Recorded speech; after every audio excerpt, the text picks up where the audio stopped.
Eu agradeço o convite, Virgílio, para estar aqui novamente. É uma alegria, é a primeira vez que nós estivemos aqui. Se não me falha a memória, nós conversamos sobre premonições, se não me falha a memória. E hoje vamos conversar um pouco sobre Em Busca da Felicidade, que eu acho que se deixasse o pessoal tocando, a gente ficaria feliz, ouvindo só a música sem que eu precisasse falar. Mas como já que eu estou aqui, vamos falar um pouquinho, conversar, não vou alongar muito, no máximo até meio-dia e 40, a gente tem aqui a primeira parte da conversa. Nós temos contado nos Evangelhos a história de um homem chamado Bartimeu, por ser filho de Timeu, ou seja, Bartimeu, filho de Timeu, então ele é conhecido por esse nome. Era um cego de nascença. Conta o evangelista que Bartimeu estava sentado à beira do caminho e, ouvindo um murmúrio, ouvindo um tumulto, percebeu que se referia a Jesus que passava.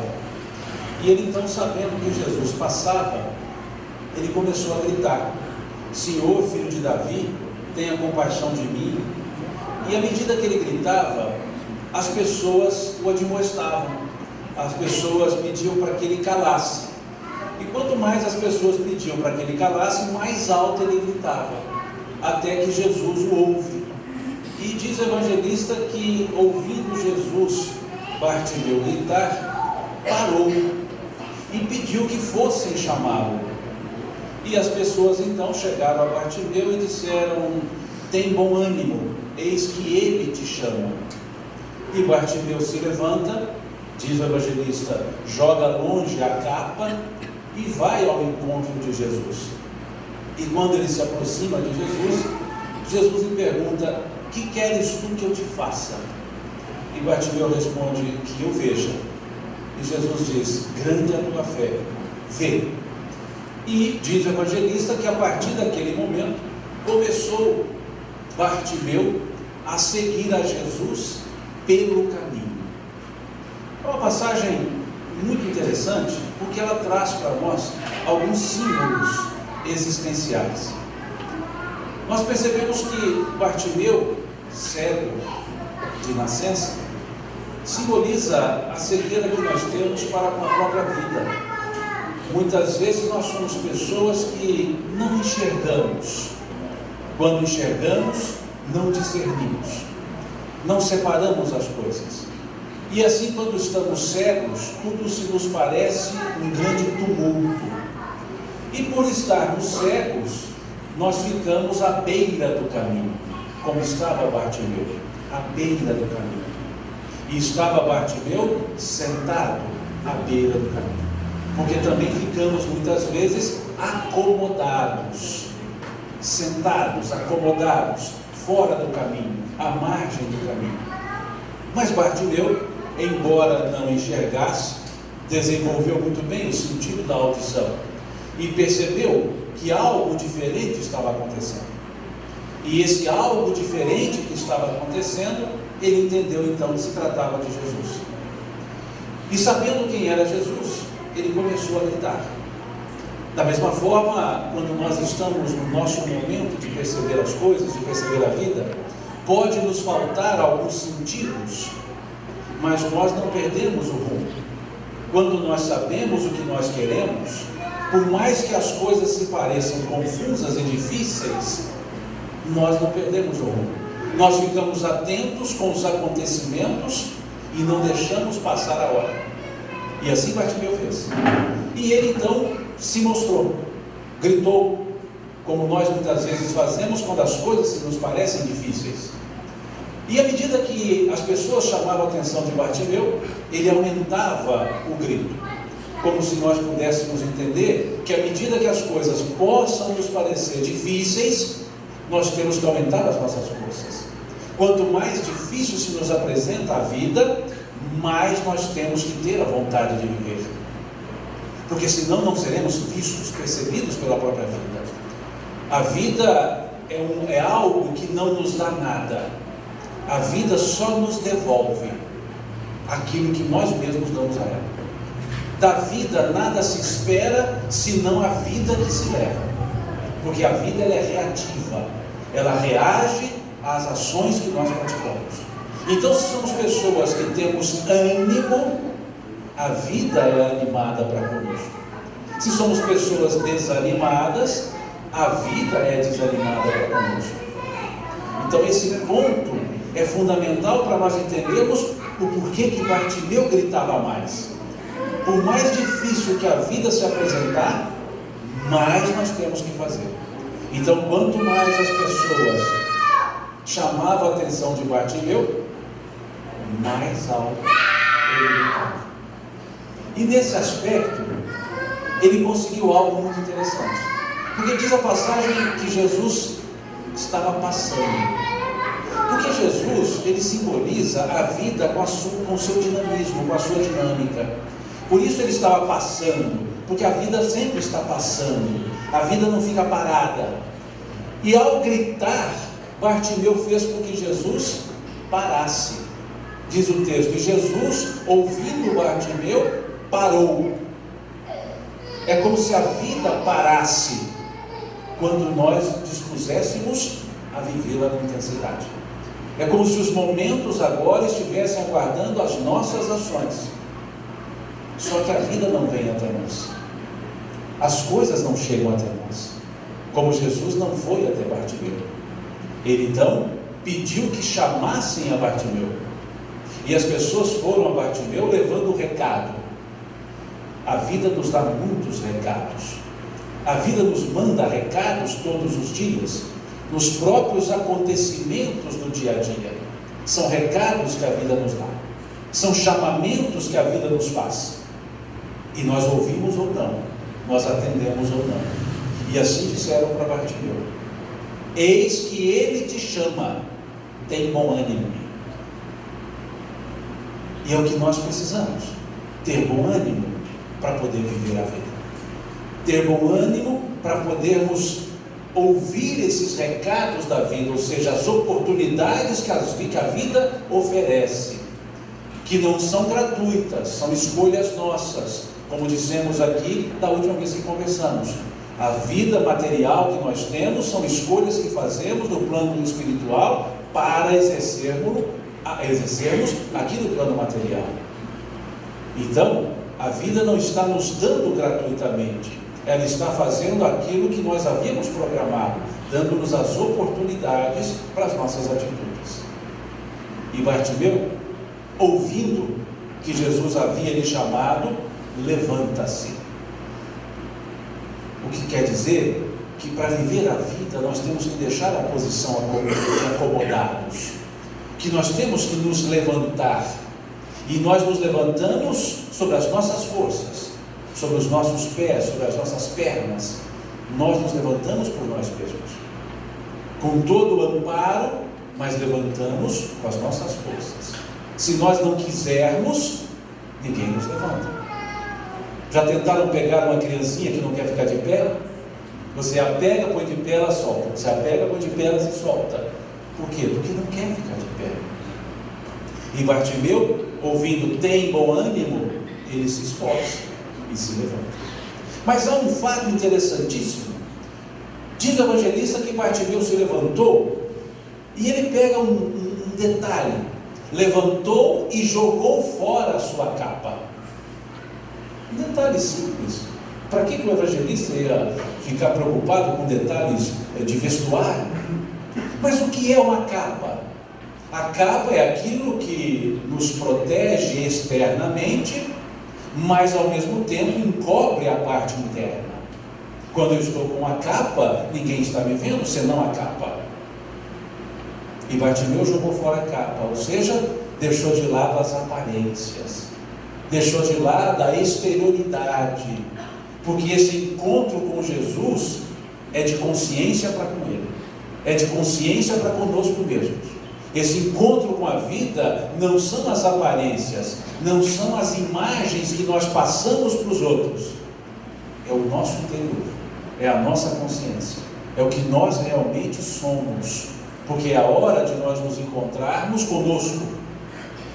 E ele então joga fora a capa, e só assim ele vai ao encontro de Jesus. Ele vai sem a capa, Ele vai com o interior aberto. Ele vai se mostrando como ele realmente é. E quando ele chega para Jesus, Jesus lhe faz uma só pergunta. Se ele gritou tanto, se ele pediu tanto, Jesus lhe perguntou: o que queres tu que eu te faça? E essa é uma pergunta interessante, porque imaginemos nós que queremos um monte de coisas, aliás, nem sabemos bem o que nós queremos, e se somos nós nesse encontro com Jesus, e Ele nos faz essa pergunta, e nós só podemos dar uma resposta, mais nenhuma, só uma. Vocês saberiam dizer a Jesus o que realmente vocês gostariam, ou o que vocês queriam? Eu sei.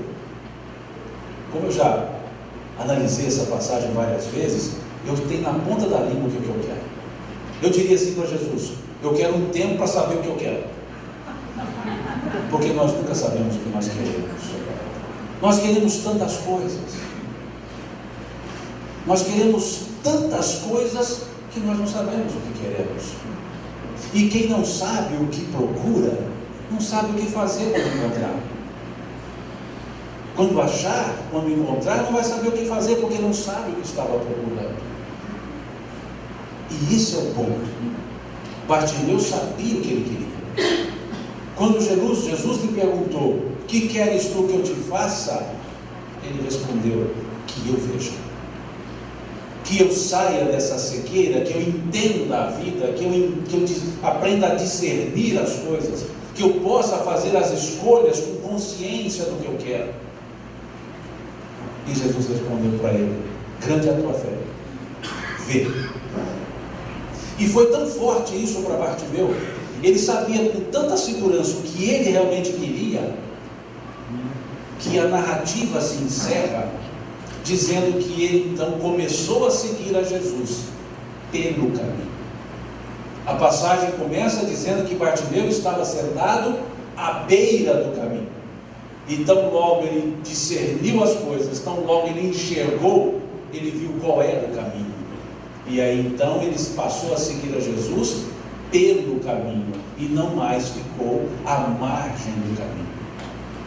Assim somos nós. Quando falamos de felicidade, o que é felicidade para cada um de nós? Na letra que foi cantada aqui, diz: você deve entender que alguém tem que sofrer enquanto o outro ri. Não foi isso que foi cantado na letra do Tim Maia? E essa é a dinâmica. Porque na questão 923 do Livro dos Espíritos, foi justamente perguntado isso. Foi justamente perguntado, dizendo: a felicidade ela é relativa. O que para um é uma felicidade, para outro pode ser uma tristeza. Eu desconfio que ele leu a questão 925 quando compôs essa letra, porque essa foi a pergunta feita. E eles perguntaram ainda: não há uma medida que seja única para a felicidade? E aí os Espíritos responderam com dois níveis de respostas. Disseram: para a vida material é a posse do necessário, para a vida moral é a consciência tranquila e a fé no futuro. A resposta deles é. E aí pensamos: o que é a felicidade para mim? A felicidade é para que eu saia da margem do caminho e passe a seguir a vida no próprio caminho? Ou é para que eu me sinta melhor do que os outros? O que é realmente a felicidade? Para eu poder entender o que é felicidade, eu preciso saber o que eu quero. Eu preciso saber o que eu quero aqui nessa vida. Por que nós estamos aqui encarnados? Não de forma genérica, coletiva, mas de forma individualizada. O porquê que eu estou aqui encarnado? O porquê que cada um de nós estamos aqui encarnados? Ou achamos que estamos aqui por algum descuido? Estamos andando no mundo espiritual, escorregamos e caímos na encarnação. Nós estamos encarnados aqui com um propósito. Se nós escolhemos estar aqui, é porque algo que nos é importante, nos é interessante. Então, por que estamos aqui encarnados? Melhor dizendo, para que estamos aqui encarnados? sem responder isso, dificilmente eu vou entender o que é ser feliz, o que é a felicidade. O que seria isso? Já pensaram se o que nós estamos fazendo aqui nos leva a atingir o objetivo de estarmos aqui? Porque se olharmos a questão 132 do Livro dos Espíritos, veremos que a encarnação, ela nos é imposta por Deus com uma finalidade só: o progresso. Dizem os Espíritos: Deus vos impõe a encarnação com a finalidade de vos fazer progredir. Para uns é uma prova, para outros uma missão, mas todos estão em condições de cumprir com a sua parte na obra da criação. Assim eles dizem. Se estamos aqui para progredir, essa é a única finalidade de estarmos encarnados, nós chegaremos a uma conclusão. Se eu estou aqui para progredir, aliás, há duas conclusões. Se eu estou aqui para progredir, é porque eu então já tenho condições do progresso, já tenho condições de crescer, senão eu não estaria aqui. Se eu não trouxesse a potencialidade do crescimento, a potencialidade da melhoria, a potencialidade da evolução, eu não estaria aqui. Então mostra que nós já somos alguém que trazemos íncito, trazemos em nós a capacidade. Senão não estaríamos aqui. Trazemos a potencialidade, temos a força. Podemos não ter a vontade, mas a força nós temos, a potencialidade nós temos. E a segunda conclusão, se estamos aqui para evoluir, é que tudo que nos acontece na encarnação só tem uma finalidade: nos fazer crescer. Ou seja, até as dificuldades, até os problemas, só tem uma finalidade: me fazer crescer.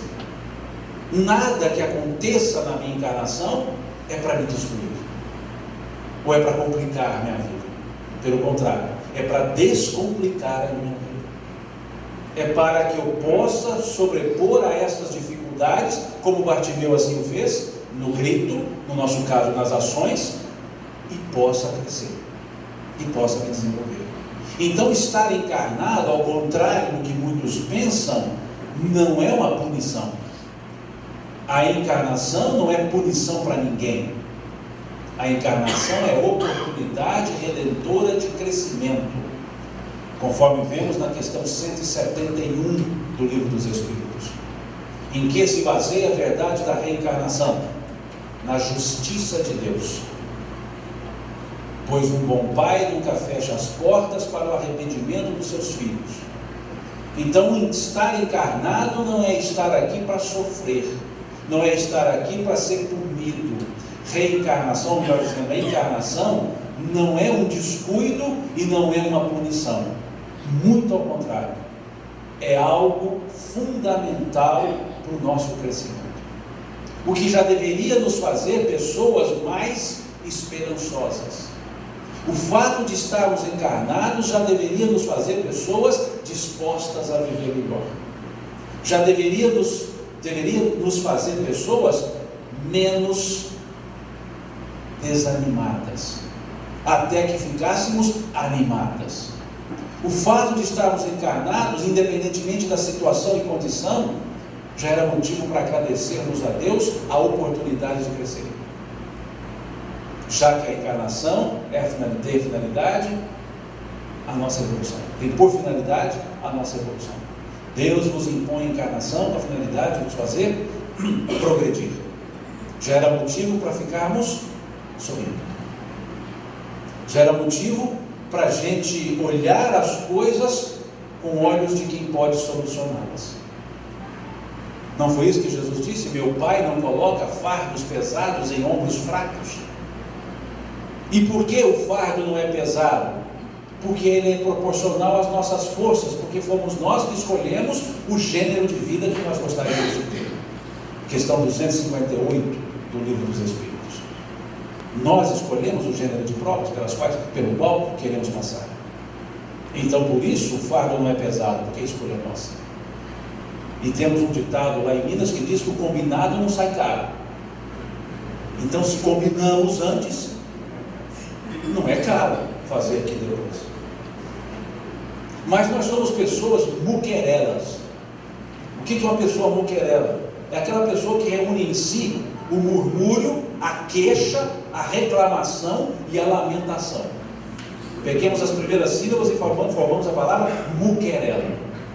Então a pessoa muquerela é aquela pessoa que você pergunta: como é que você está? Ela fala: senta que eu vou te contar. E o pior que conta. E aí você senta e escuta. E come. E no final ela fala o quê? E aí, estou ruim, não estou? Tem as outras que você pergunta: como é que você está? Ela fala assim: como Deus quer.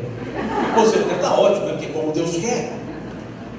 E tem outras que eu tenho condição de falar isso, dizem assim: estou empurrando com a barriga. Tem pessoa que se sente aviltada, agredida, quando você fala: você parece tão bem. E ela fala: e as minhas dores, que só eu sinto. Essas são as pessoas muquerelas. Quando duas muquerelas se encontram, é um diálogo, mas é algo assim agradabilíssimo. É aquele diálogo que a pessoa fala assim: e aí, como é que você está? Nó, de mal a pior. Fala: ainda bem que você está de mal a pior, eu já passei disso. E essa noite eu não dormi. Mas só essa noite. Eu não durmo já fazem 5 noites. Mas por que você não dormiu? Meu joelho, você ainda tem joelho, eu nem perna tenho mais. E vão numa disputa de quem está pior. Chega um ponto onde a mão fala: e eu que morri ontem? E acha que talvez a pior coisa que possa acontecer. Essas são as muquerelas. Como que uma pessoa dessa vai entender a felicidade? Se ela nega a própria oportunidade de se tornar um ser melhor. Se ela nega, se ela repudia a reencarnação. Uma pessoa muquerela, quando ela reclama de dor, é uma dor que se movimenta e conversa. Porque ela fala: dói aqui, responde daqui. Veja, por que isso? Há pessoas que você diz bom dia, ela fala: por quê? E reclamam de tudo. Sempre tem um senãozinho para fazer. É sempre assim: e aí, gostou? Gostei, mas... E aí vai lá aquela coisa, dizendo que ficou ruim, que está insatisfeito. Tem pessoas que dizem que a terra é um vale de lágrimas para quem quer chorar. Porque para quem não quer, surfa nas lágrimas. Porque a terra não é um vale de lágrimas.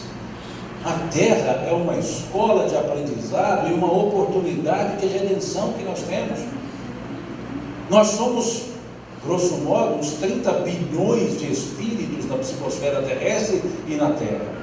Desses 30, estamos aqui mais ou menos 7 bilhões reencarnados. O que significa que, num cálculo rápido, temos mais ou menos 4,5, 4,3 bilhões de espíritos para cada um espírito reencarnado. Não é isso? Para cada um aqui, vamos fechar essa conta, tem 5 do lado de lá. Se a reencarnação tem como finalidade o progresso, estão aqui os que estão em condições melhores de progredir. Significa que outros gostariam de estar, mas não estão, porque aqui tem vaga limitada. Não cabe todo mundo numa vez só. Então, se tem vaga limitada, eu estou aqui porque eu já mereço ocupá-la, e o outro gostaria de ocupá-la. Então, não dá valor à reencarnação. Eu cometo 2 deslizes. Primeiro, não valorizar a minha oportunidade, e segundo, estou tomando lugar de outro que poderia estar aqui valorizando. Então, reencarnação é redentora. Nós temos que valorizar a oportunidade de estarmos aqui. Mas tem gente melhor? Tem, porque fez coisas melhores. Já que a vida é reativa, o que está nos acontecendo de ruim são consequências das escolhas que fizemos, através dos atos que praticamos. Deus não nos pune, Deus não é implacável. A lei é natural, a lei de causa e efeito, de ação e reação. Então, se hoje colho dificuldades, é porque as semeei. Deus não é injusto, pelo contrário, é soberanamente justo e bom. Não foi assim que Jesus descreveu Deus? Quando ele disse: quem de vocês, se seus filhos lhe pedirem um pão, dará uma pedra? Se seus filhos lhe pedirem um peixe, dará uma serpente? Se vocês, que são homens maus, fazem boas coisas aos vossos filhos, quanto mais não fará Deus aos seus, sendo Ele toda bondade? Se nós que somos capengas, ruinzinhos, Fazemos obras boas para os nossos filhos, quanto mais não fará Deus, sendo Ele a bondade. Então por que achamos que Deus é que está nos punindo? Por que achamos que Deus está sendo injusto? Por que achamos que a nossa vida é injusta? Não, nós temos a vida que nós necessitamos. Nós temos a encarnação, melhor dizendo, da forma que necessitamos. É o melhor que nós precisamos. O que nos leva a não ter que nos invejar da vida de ninguém. O que nos leva a olhar para nós sem a inveja. Porque muitas vezes nós ficamos tristes em excesso com o sucesso do outro e não ficamos nada alegres com o sucesso nosso. Nós não estamos preparados para o sucesso alheio. Nós nos preparamos para o nosso, mas não para o alheio. E quando o alheio se coloca em condição melhor, vem em nós o quê? O senso de injustiça. Oh meu Deus, por que o senhor faz isso comigo? Quer dizer, por que o senhor não faz isso com os outros? Tem que ser comigo, eu tenho que estar aguentando isso. O outro está lá crescendo e eu não. Deus não é injusto. A vida é justa porque ela é reativa. Então eu tenho a oportunidade que eu preciso, da forma que eu preciso, para o meu crescimento. E se as coisas aparentemente estão difíceis, é porque assim eu as semeei. Aquele que fica limitando a sua vida, mensurando-a a partir da vida alheia, ele não cresce, ele não se sente bem. Diz que na lenda árabe que havia um senhor chamado Zantur, e esse árabe muçulmano, cumpridor dos seus deveres religiosos, ele fazia 5 orações diárias, e ele, uma vez por dia, ele ia à mesquita. E numa das vezes que ele subia à mesquita, ele se deparou com um mendigo que lhe pediu uma esmola. E Zantur prontamente tirou da túnica ali uma moeda, deu para aquele mendigo, e sentou-se com ele na escadaria da mesquita e começou a conversar com ele, a perguntar por que ele estava naquela situação, o que mais poderia ser feito para ajudá-lo, além daquela esmola, se ele não gostaria de um trabalho, se ele não gostaria de uma outra ajuda. E foi a conversa até que num momento esse mendigo se transforma num Elohim. Seria o equivalente ao anjo da tradição cristã. Ele se transforma num Elohim e diz: olha, eu não sou mendigo, eu sou um enviado de Alá, que vim ao mundo para testar a bondade humana. E Alá me disse que as pessoas que fossem boas para comigo, eu poderia conceder a elas um grande desejo. Eu poderia conceder a elas o direito de ficarem 5 minutos dentro da Gruta do Destino. A Gruta do Destino, na tradição, na lenda, era um lugar onde se encontrava o livro da vida. Era um lugar desconhecido, hermético, ninguém entrava senão por ordem de Alá. E nesse livro da vida estavam escritos todos os nomes dos habitantes da terra, com seus passado, presente e futuro escritos. E Zantur podia então ficar 5 minutos dentro da Gruta do Destino, e foi-lhe dado a oportunidade de apagar o seu futuro. Deram a ele um apagador e uma pena, para que ele pudesse apagar o seu futuro e escrever do jeito que ele quisesse. Zantur se viu dentro da Gruta do Destino, olhou aquele enorme livro, abriu na primeira página, estava lá na letra A, percebeu que era a ordem alfabética, a letra Z, Zantur seria lá no final, mas na letra A ele já deparou-se com o nome que ele conhecia: Abdu. E lembrou-se que Abdu havia sido um juiz que condenara Zantur à prisão por ele não ter pago uma dívida. E ele, embora tivesse feito um ato bom, não era uma pessoa boa. E movido pela oportunidade de vingança, olhou o futuro do juiz, era um futuro de grandes riquezas, de grandes benesses, pois era um homem justo. Ele então apagou o futuro do juiz e escreveu um futuro de grandes dificuldades. Ficou satisfeito. Continuou folheando. Na letra S, um outro nome: Samira. E lembrou-se que Samira havia sido a sua noiva, que, envergonhada com a prisão, rompera o noivado. E ele então, olhando o futuro de Samira, que seria um futuro belíssimo, de grandes conquistas, invejando-se disso e com a vontade de vingança, apagou o futuro de Samira e escreveu um futuro de grandes dificuldades. Folheou, letra Z. Olhou o seu nome, Zantur, e viu que no passado já estavam escritas essas 2 ações que ele acabara de praticar. E ele olhou o seu futuro, assustou-se. Um futuro de dificuldades. pela semeadura que ele fazia. E aí então ele se acalmou, pegou o apagador, e quando foi apagar o seu futuro, acabaram-se os 5 minutos.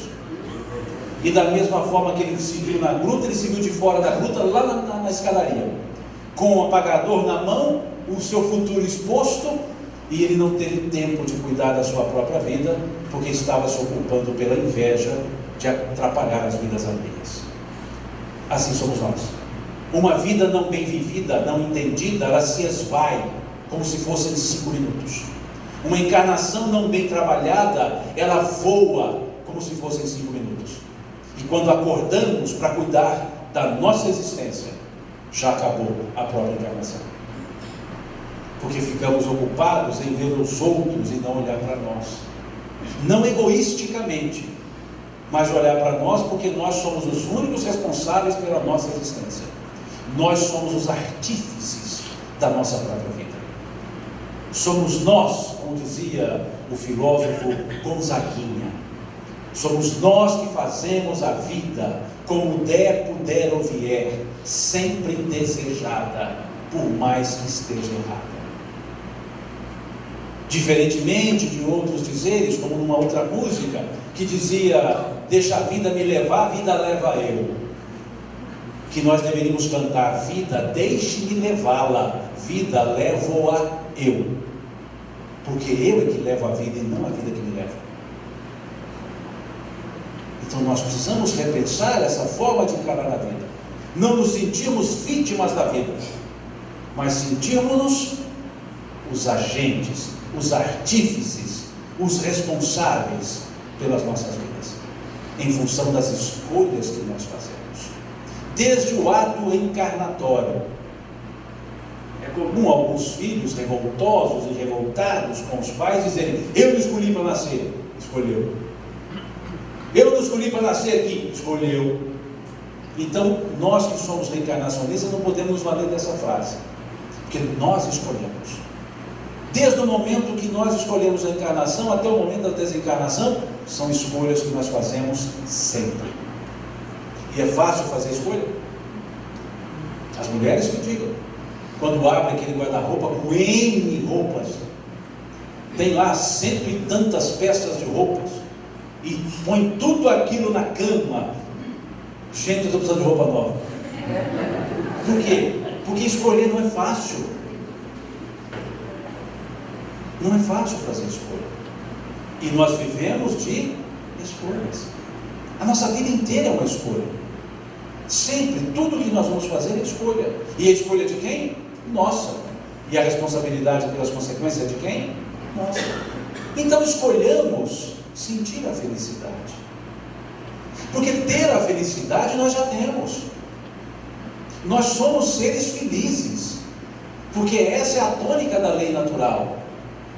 Se olharmos a questão de número 614 no Livro dos Espíritos, nós veremos lá a pergunta: o que se entende, que definição se dá da lei natural?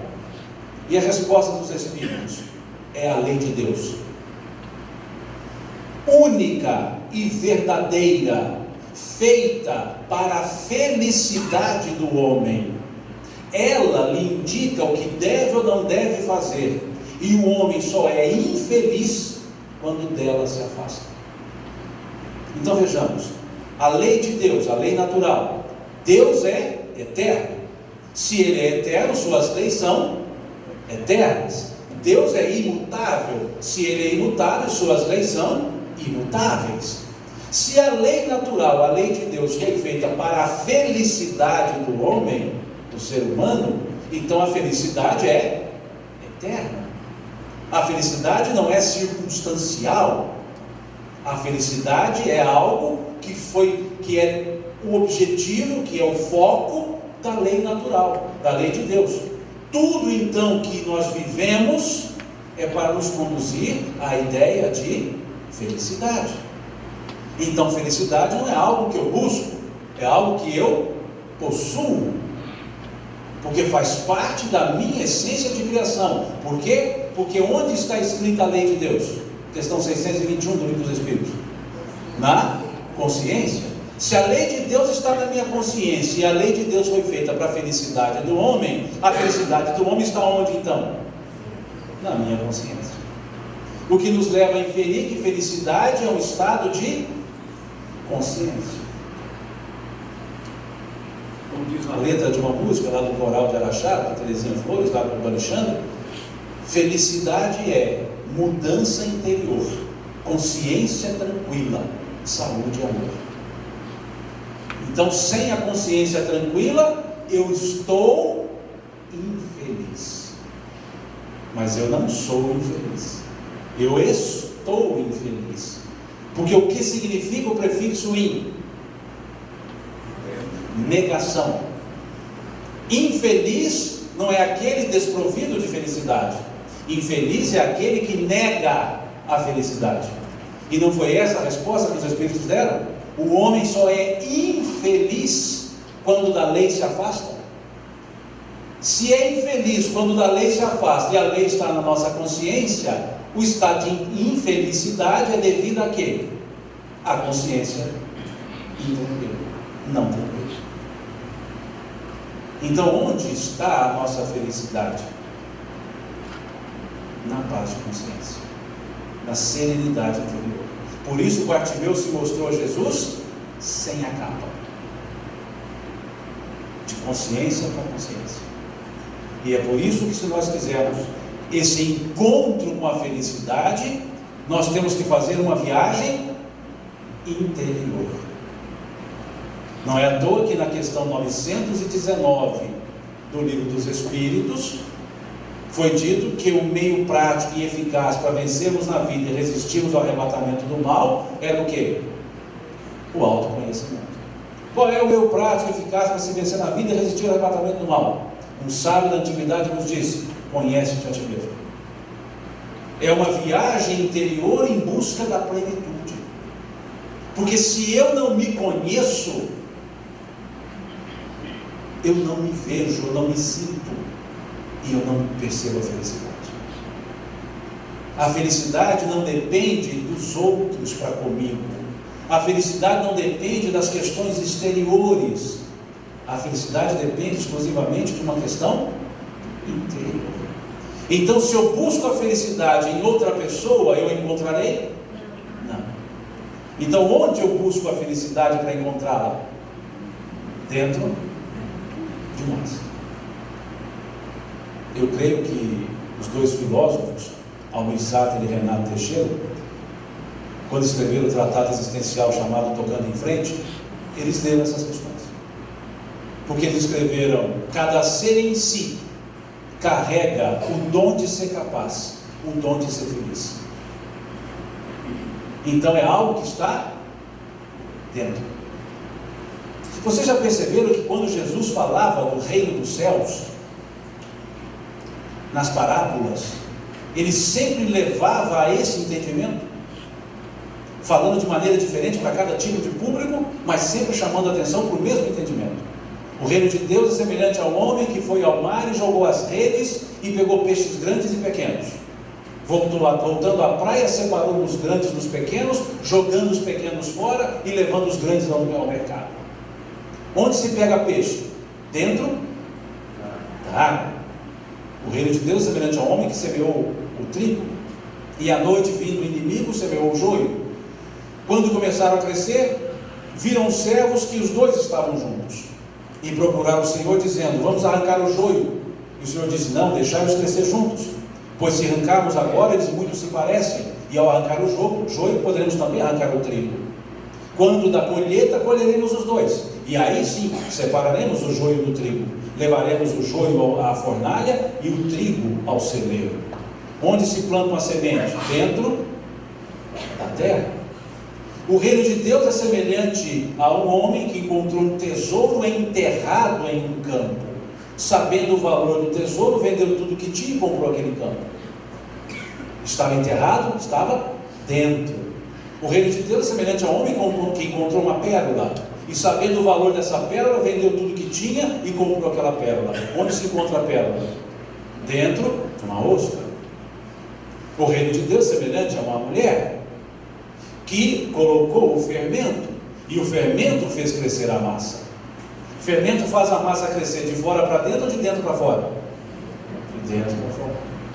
Então, todas as vezes que Jesus falava das parábolas do reino, ele dizia que o reino era algo que estava dentro.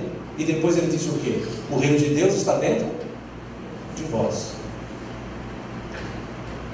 Não é a mesma coisa que a lei de Deus está escrita na nossa consciência? Então, se eu quero o reino de Deus, onde que eu vou buscá-lo? Na paz da consciência, no interior. Então, quando eu quero erigir a minha felicidade em cima da atitude de outra pessoa, eu não consigo. Ah, mas fulano me fez infeliz. Não, eu me fiz infeliz com a atitude de fulano. Ah, mas fulano me magoou.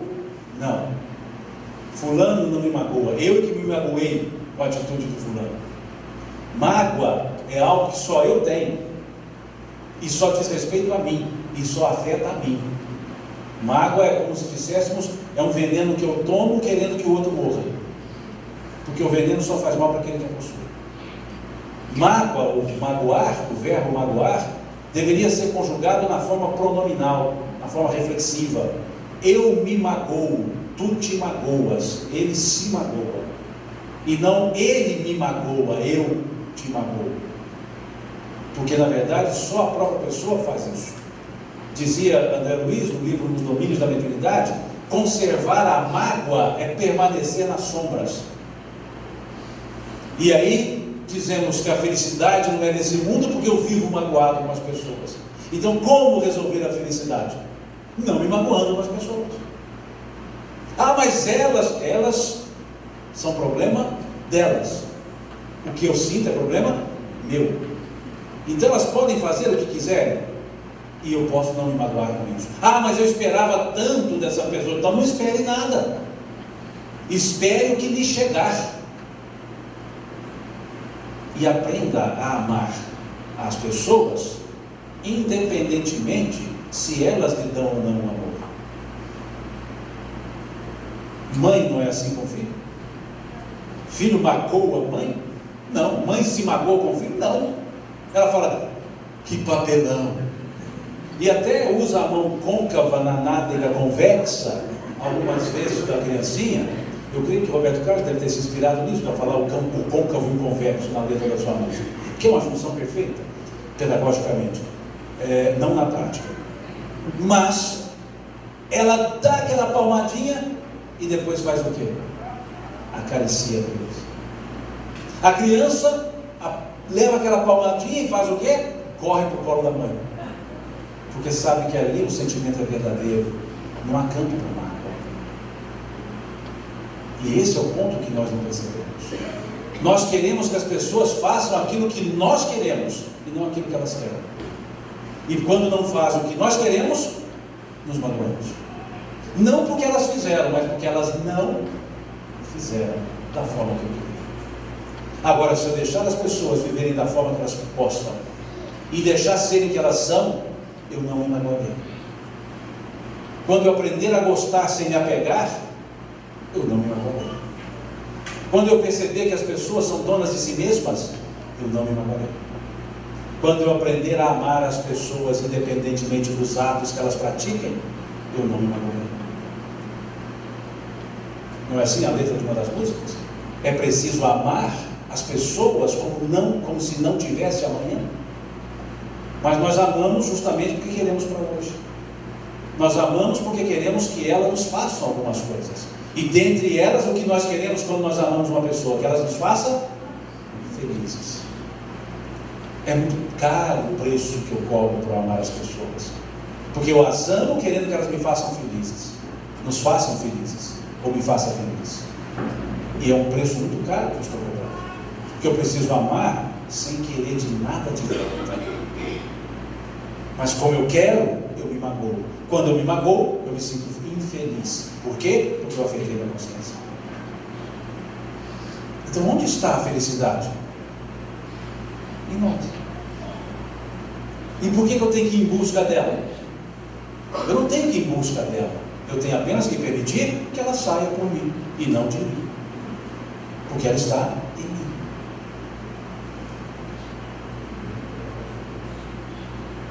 dito aqui: brilhe a vossa luz. Mas é interessante, brilhe a vossa luz diante dos homens. Não é brilhar sozinho, porque nós somos seres gregários, nós vivemos interpessoalmente. Brilhe a vossa luz diante dos homens, e não brilhe a vossa luz sozinho, porque senão seria o egoísmo você também, e a nossa consciência acusaria. Mas ele também diz: vê bem, para que a luz que há em ti não sejam trevas. Ou seja, não transforme o seu potencial em algo ruim.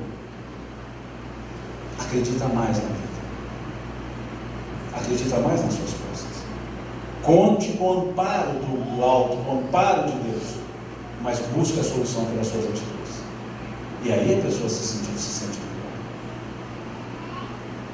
Nós temos no livro, na questão 625 do Livro dos Espíritos, um modelo de perfeição. Qual é o tipo perfeito que Deus ofereceu ao homem para seguir de guia e modelo para a humanidade? Jesus. E Jesus não simboliza para nós um homem feliz? Apesar de tantos sofrimentos físicos, ele não tinha sofrimentos morais, porque tinha consciência reta. É aquele ser que chegou enaltecido em Jerusalém, recebendo flores, colocando ramos no chão, tapetes, para que ele entrasse, e uma semana mais ou menos depois, aquela mesma turma que o estava recebendo, pedia o quê? Crucifiquem-no. E quando ele estava sendo crucificado, o que ele disse? Ele falou assim: que papelão, hein? Não esperava isso de vocês. Vocês me decepcionaram, eu entrei aqui, vocês quase me carregaram, agora me põem na cruz, que papelão, estou magoado com vocês. Ele disse isso? O que ele disse? Pai, perdoa-eles, eles não sabem o que fazem. Porque ele amava as pessoas, independentemente da atitude das pessoas. Meu pai dizia a ele que era a morte do pecado, mas que o pecador sobreviva. E ele ficou magoado com eles. Ficou: ah, meu Deus, o que eu vim fazer aqui? Não adiantou nada. Vocês e os apóstolos, ele escolheu um a um. Ele é que foi lá. Pedro, André, João, Tiago de novo, Bartolomeu, Natanael, foi chamando. Não. Ele escolheu, e ele disse isso: não fostes vós que me escolhestes, eu vos escolhi a vós, um a um, pois antes que o mundo fosse eu já era e já vos conhecia. Então ele escolheu os melhores, não foi? Os 12 homens da Galileia, os melhores. Um trai, um nega e 9 fogem quando ele é preso. Isso foi só um, só João, lá ao pé da cruz. Dos 12, 11, na linguagem mais jovial, vazaram. 11. Pedro, tempos antes, ele disse: tu serás a pedra sobre a qual edificarei a minha igreja. E depois: eu não conheço esse homem, nunca ouvi falar. Já disse: não conheço esse homem. E aí Jesus aparece depois da crucifixão, aparece para os apóstolos e fala o quê? Que papelão, hein? Escolhi vocês um a um, andei com vocês para todo lado, curei sua sogra, fiz isso, fiz aquilo, e você faz isso comigo? O que ele disse? A paz esteja conosco. E não falou mais nada. E Pedro ficou lá. Ele falou a paz convosco, mas não falou, me chamou separado. Ele sempre me chamava separadamente. Ele não me perdoou. E ficou. Aí Jesus aparece de novo. Aí antes dele aparecer, chega Maria de Magdala e fala o quê? Eu encontrei o mestre. E Pedro diz o que para ela? Como apareceu o mestre para ti, uma mulher? Você aqui não aparece para mim que era o cabeça de chave, né? Que estava ali junto com ele. E aí aparece de novo e chama quem? Tomé. Duvidaste? Toca-me. Põe o dedo na minha ferida. E Tomé fala: Senhor, ele fala: acreditaste porque viste-me e tocaste-me. Bem-aventurados que creem sem nada a ver. Mas não falou nada com Pedro. E Pedro? Passa o tempo, Jesus conversando com vários, No meio da conversa, para e fala: Pedro, tu me amas? Pedro até pensar: mas que danado, ainda duvida de mim, só porque eu traí, neguei, desculpa. Pedro falando: Senhor, apacenta as minhas ovelhas. E continua a conversa. E numa tranquilidade volta e fala: Pedro, amas-me mais do que estes? E aí Pedro já está engasgado e fala: Senhor, tu sabe que te amo.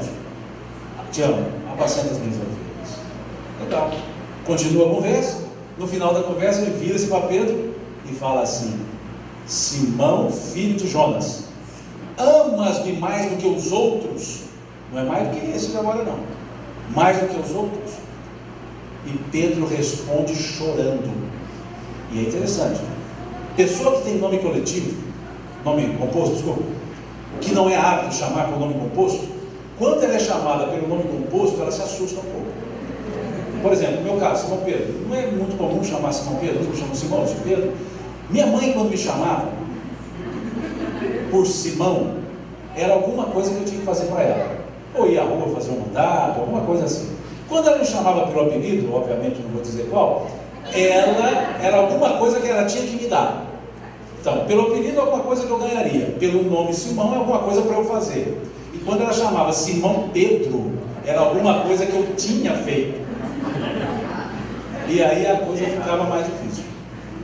E Jesus chamou Pedro, e depois Simão, filho de Jonas. Era o nome inteiro dele, Simão Bar Jonas, filho de Jonas. Isso era o nome completo dele. Então, ou seja, agora eu estou falando mais profundamente. Amas-me mais do que os outros? E Pedro até pensava: mas não me perdoou mesmo. Ele disse: amo-te, Senhor, tu sabes tudo, tu sabes que te amo. Ele disse: apacenta as minhas ovelhas.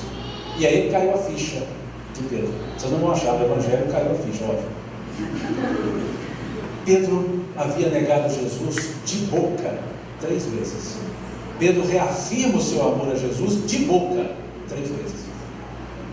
E ele entendeu: não tem nada desse negócio de me perdoar, ele está só me mostrando que eu tenho que continuar a vida. E foi. Mas ele não se magoou com ninguém. Quem se magoou? Pedro. Com quem? Com ele mesmo. Eu me presto. E Jesus diz: apacenta as minhas ovelhas. E é o nosso modelo, não é? E por que nós não fazemos assim? E por que também nós não fazemos da forma que ele fez? Em vez de ficar reclamando dos outros, da postura dos outros, perdendo tempo como Zantur, por que nós não dizemos assim: a paz esteja convosco? Por que não dizemos assim: vamos para frente?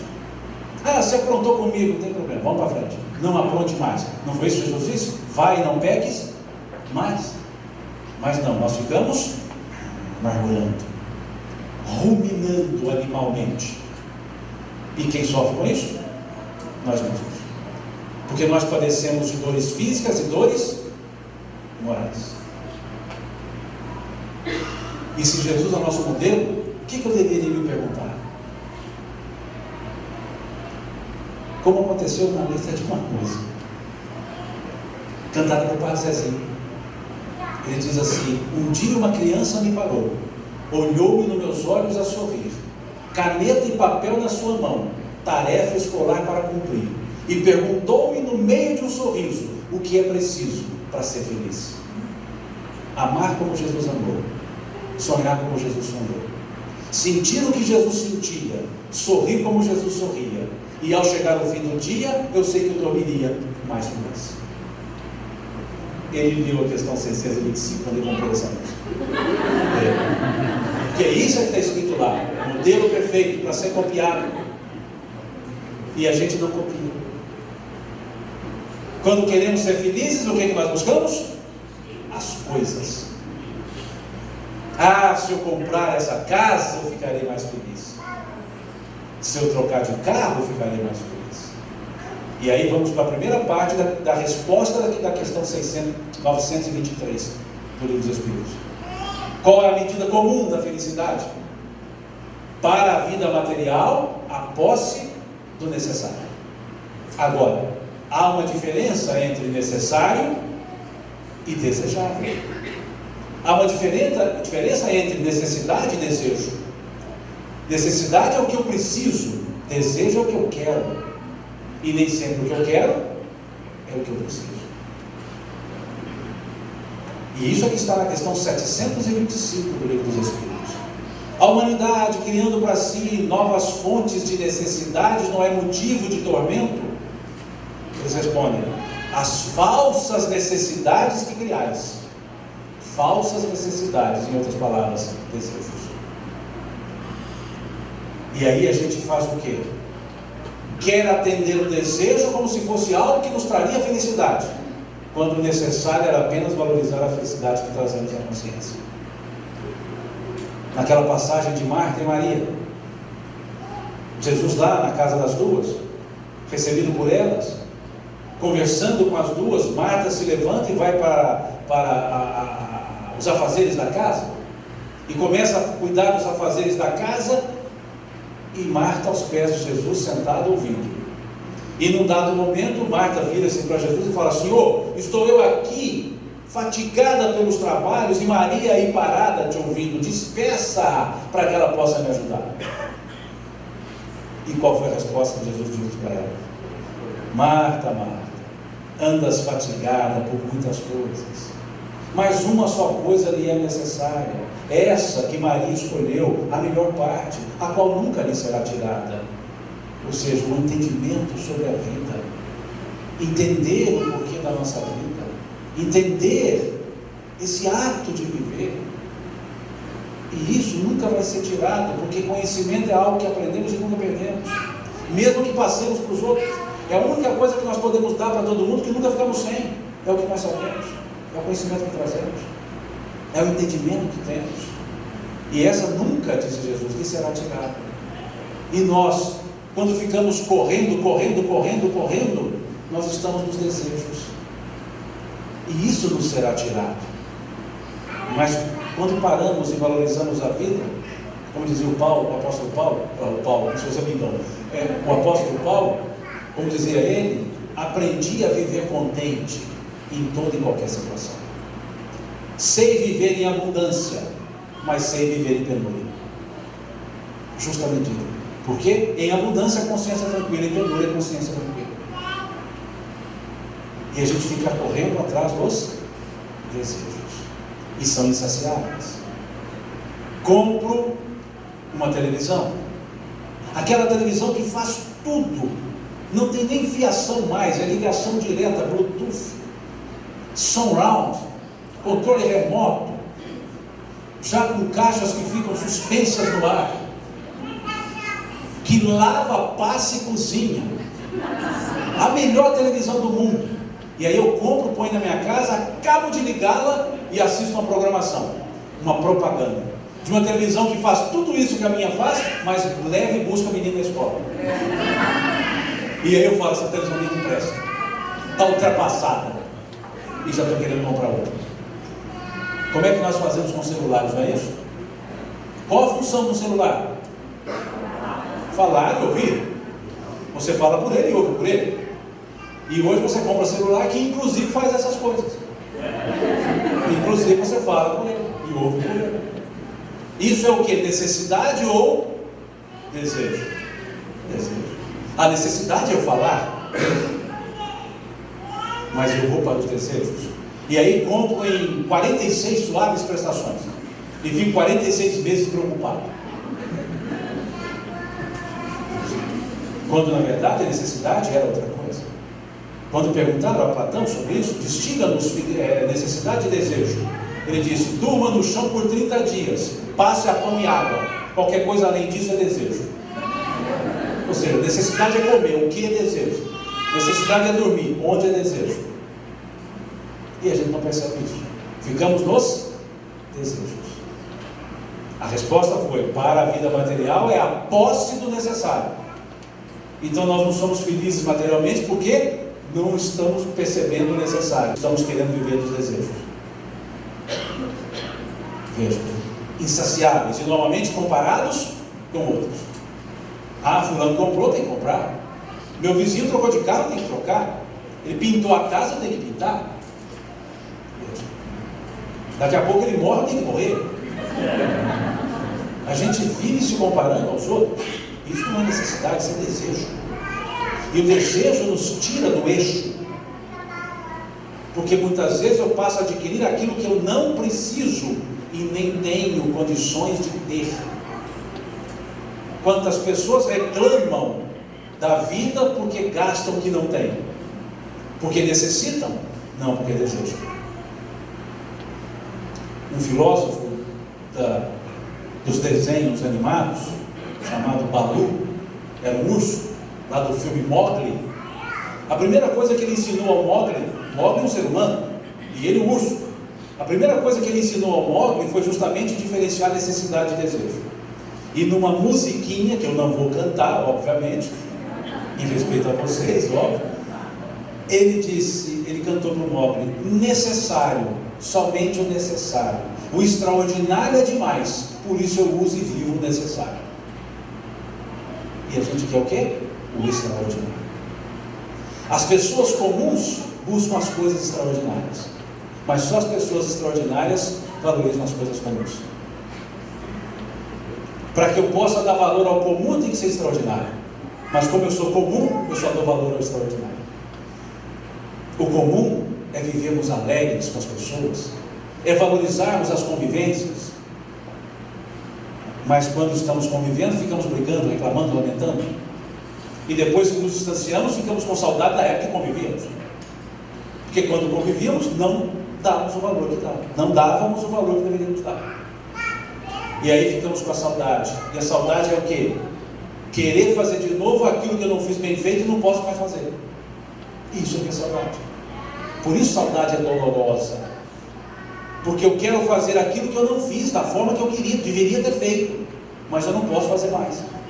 Porque quando eu vivo plenamente cada momento, eu não tenho saudade, eu tenho lembrança, mas nunca quero fazer de novo, porque foi feito com tanta intensidade que eu quero fazer outras coisas, e aquilo fica na memória como boas recordações. Mas quando eu não vivo plenamente, vem a saudade. Que é querer fazer de novo aquilo que não se pode fazer mais, porque não foi feito na intensidade que deveria ter sido feito. Quantos dizemos assim, que saudade de quando os meus filhos eram crianças? Por quê? Porque eu não aproveitei a infância deles. Trabalhei demais, fiquei fora de casa demais, fiquei reclamando dos brinquedos espalhados pela sala, das roupas que eles iam tirando da prestação, jogavam uma na sala, outra na copa, outra na cozinha e o restante no quarto. O banheiro todo molhado, além do box, e ficava brincando com isso, em vez de entrar lá e brincarmos na água debaixo do chuveiro. E aí depois fico adulto e lembro dessa vontade que nunca foi feita. E aí falo, que saudade quando eles eram pequenos. Ou dirigindo o carro e brigando com os meninos que estão comendo salgadinho no banco traseiro do carro e sujando o carro todo. E ele fala, não vai comer isso aqui, e aquela briga. E depois estão os dois lá, os filhos já crescidos, casados, morando fora, e os dois dirigindo lá, o pai e a mãe, dirigindo o pai, obviamente, ou a mãe, obviamente, não os dois ao mesmo tempo. E aí olha por o retrovisor e fala assim, nossa, estou vendo esse banco vazio, que saudade de quando meus meninos ficavam ali. Que vontade de ter uma meninada para jogar biscoito e sujar o carro tudo. Não são isso que os avós fazem? Avô não é aquele, avó não é aquela que deixa os netos fazerem tudo que nunca deixou os filhos fazer? É como se fosse compensação daquilo que não foi feito. E para não viver a saudade, faz tudo para eles agora. E aí o pai e a mãe começam na encrenca que os pais fizeram com eles. Eu sei, nunca acaba com isso. Saudade. E aí, infelicidade. Então nós precisamos dar valor às coisas, dar valor ao momento, dar valor às circunstâncias, dar valor às pessoas, para que a gente possa se sentir feliz. Felicidade nunca acaba, porque felicidade não tem contrário. Tudo que tem contrário acaba. Por que acaba o frio? Porque existe o calor, existe o quente. Por que acaba o seco? Porque existe o molhado. Por que acaba o claro? Porque existe o escuro. Então eles são mutuamente excludentes, um desaparece e o outro aparecer. Então tudo que tem contrário acaba. E qual é o contrário de felicidade? Tristeza? Como é que fica a alegria? Tristeza é o contrário de alegria. Ninguém fica alegremente triste, fica? Ah, eu estou assim muito tristemente alegre. são mutuamente excludentes. Felicidade não tem contrário. A infelicidade é negação, não é contrário. Eu nego, não quer dizer que seja contrário. Então, se não tem contrário, ela vai acabar quando? Nunca. Porque não tem aquilo que a substitui. Vida. Qual é o contrário de vida, gente? Morte. Mas como é que fica nascimento? Morte é o contrário de nascimento. Nascer, morrer. Morrer, nascer. Nascimento, morte. Morte, nascimento. São contrários uma da outra. Vida não tem contrário. E nem negação tem. Em vida não existe isso. Então vida não tem contrário. Quando que a vida acaba? Nunca. Se a vida nunca acaba e a felicidade nunca acaba, a felicidade é a tônica da vida. Então as duas são aquilo que eu possuo que nunca vai acabar. Eu posso estar triste, eu posso estar alegre, mas sempre eu sou feliz. Sou feliz estando alegre ou estando triste. Sou feliz. Então isso é que nós precisamos entender. Que tristeza passa, que alegria passa. Quando eu estiver muito triste, fica tranquilo, já já você se alegra. Quando estiver muito alegre, se prepare, já já você vai ficar triste. Porque são antagônicos, são sentimentos, são situações antagônicas. Mas eu nunca deixarei de ser feliz. Sou feliz, porque sou imortal. A tristeza é circunstancial. Se eu começar a agir de maneira diferente, eu terei a tristeza vencida. Mas eu só me sentirei feliz quando minha consciência estiver tranquila, quando eu estiver em paz. Não adianta desejar paz para ninguém, porque não vou dar a minha paz. Eu vou ter que fazer que a pessoa se sinta em paz. E ela só se sente em paz quando? Quando a consciência estiver tranquila. É o capítulo 136 do livro Fonte Viva, que Emmanuel diz: a paz decorre da quitação da consciência para com a vida. Veja, a paz é decorrente da quitação da consciência para com a vida. Então eu me sinto em paz quando estou com a consciência tranquila, mesmo que no tumulto. Paz não é ausência de conflitos. Paz é uma atitude ante as diversas situações. Jesus disse o quê? Eu vos dou a minha paz, eu vos deixo a minha paz, mas não vou lá dou como o mundo a dá. Para mostrar que a paz não é isso que a gente acha. Tenho-vos dito isso, disse ele, para que em mim tenhais paz, pois no mundo tereis aflições. Mostrando que paz independe das aflições. Paz é um estado interior. E aí então, com a consciência tranquila, eu me sinto em paz, e aí então eu me sinto feliz. Quando eu me descubro. Então, como eu faço a busca da paz? Numa viagem interior. E não nas buscas exteriores. As pessoas vêm e vão. Um dia a gente chega, no outro vai embora, assim, a letra do tocando em frente. As pessoas vêm e vão. As coisas são transitórias. As coisas são impermanentes. E se eu coloco minha felicidade num carro, o dia que esse carro acabar, acabou a minha felicidade. Se eu coloco a minha felicidade numa pessoa, o dia que essa pessoa se distanciar de mim, acabou a minha felicidade. Mas se eu ponho a felicidade na minha consciência tranquila, com as pessoas, sem as pessoas e apesar das pessoas, eu me sinto feliz. Com as coisas, sem as coisas e apesar das coisas, eu me sinto feliz. Porque ela passa a ser o estado de espírito, o estado anterior. Então todos nós somos felizes quando nos descobrimos, quando nos reencontramos conosco mesmos. Nós nos sentimos felizes, com um monte de problemas, mas felizes, com capacidade para resolver. Ter aflição faz parte da existência, principalmente das colheitas que nós fazemos, em função das semeaduras que fizemos. Mas nós trazemos em nós a capacidade de vencer qualquer obstáculo, quando nós quisermos. Tal qual Bartimeu assim fez. Tem um objetivo claro para a nossa existência, sabendo o que nós queremos. E aí entramos para a segunda parte da resposta da questão 625. Para a posse para os bens, para as questões materiais, a posse do necessário. Para a vida moral, a consciência tranquila e a fé no futuro. Então essas é interessante pensarmos mais profundamente. Consciência tranquila e fé no futuro. E o que é fé? Questão 354 do livro O Consolador. Uma resposta de Emmanuel. Fé é a certeza inabalável em Deus. Certeza esta que ultrapassa os limites das crenças religiosas. Vejam o que ele diz. Ultrapassa os limites das crenças religiosas. Fé não está ligada à religião. Fé não está ligada à religiosidade. Fé é uma certeza inabalável em Deus. Por isso, não por isso, mais interessante, quando Gilberto Gil, compondo uma letra de uma música, ele diz: andar com fé eu vou, pois a fé não costuma falhar.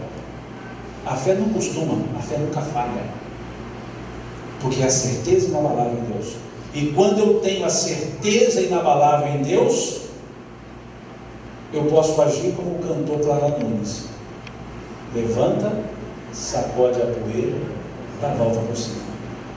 Então eu posso fazer isso quando tenho essa certeza.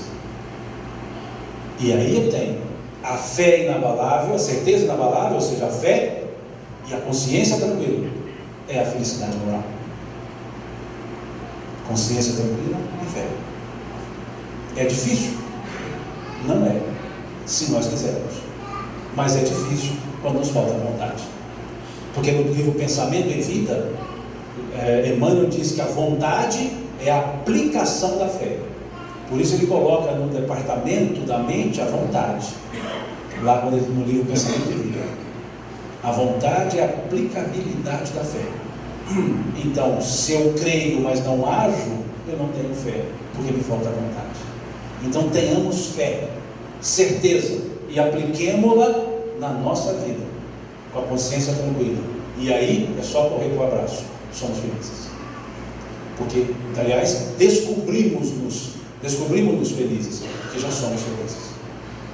Mas com vontade de viver, com vontade de querer realmente fazer as coisas, nós ficaremos felizes e bem felizes.